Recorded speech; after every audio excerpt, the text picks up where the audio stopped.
I've got some wicked bad hiccups. And the cure is a spoonful of sugar. Works every time. So, here's to the sugar to get rid of my hiccups. Make sure I have none coming.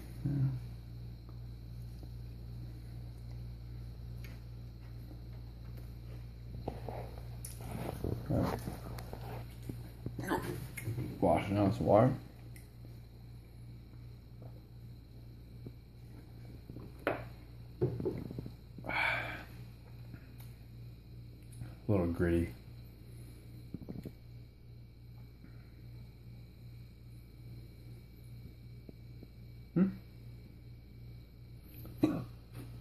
Oh, I just had a hiccup.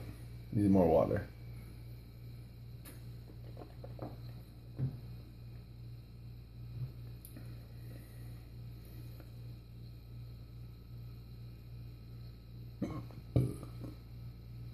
Well, that didn't work for shit.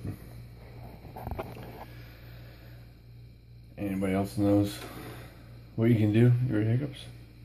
I keep looking at this thing. Oh, let me know.